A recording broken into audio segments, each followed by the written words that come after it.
ചൊല്ലുന്നവൻ നന്നാകുമെന്ന് പറഞ്ഞാൽ നമ്മുടെ ശാരീരികമായ നന്നാവലാവട്ടെ, ആന്തരികമായ നന്നാവലാവട്ടെ, നീയമായും കച്ചവടം നന്നാവലാവട്ടെ, സ്വഭാവം നന്നാവലാവട്ടെ, പാപങ്ങളിൽ നിന്നുള്ള മാറി നിൽക്കലാവട്ടെ, ഇങ്ങനെ പലതരത്തിലും നന്നാവലുണ്ട്. ആ നന്നാവൽ നമുക്ക് കിട്ടും.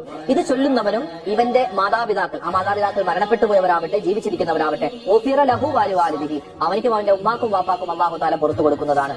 ഒരു തവണ ചൊല്ലിയാൽ 1000 പ്രഭാതങ്ങളിൽ 70 മലക്കുകൾ വീതം അവർക്ക് വേണ്ടി ദുആ ചെയ്യുമെന്ന് ഇവനെ സ്വലാത്ത് പറഞ്ഞാൽ ഫഖദ് ഫതഹ അലാ 70 ബാബൻ മിനർ റഹ്മ, അല്ലാഹുവിന്റെ 70 കാരുണ്യത്തിന്റെ കവാടങ്ങൾ ഇവനിക്ക് വേണ്ടി തുറക്കപ്പെടുമെന്നും ജനങ്ങളുടെ ഹൃദയത്തിലേക്ക് ഇവനിക്ക് വലിയ സ്വാധീനമുണ്ടാകും. ശത്രുക്കളുടെ മനസ്സിൽ പോലും നമ്മളോട് ഒരു ഇഷ്ടം അല്ലാഹു തആല തോന്നിക്കുമെന്നാണ്. മാത്രമല്ല മുത്തുനബി മുഹമ്മദ് മുസ്തഫ സ്വല്ലല്ലാഹു അലൈഹി വസല്ലമ തങ്ങളെ സ്വപ്നം കാണാനുള്ള സുന്ദരമായ ഒരു അവസരം കൂടി നമുക്കുണ്ടാകുമെന്ന്. അല്ലാഹുമ്മ യാ റബ്ബ മുഹമ്മദിൻ വആലി മുഹമ്മദിൻ സ്വല്ലി അലാ മുഹമ്മദിൻ വആലി മുഹമ്മദിൻ വഅതി മുഹമ്മദൻ അദ്ദറജത വൽ വസീലത ഫിൽ ജന്ന.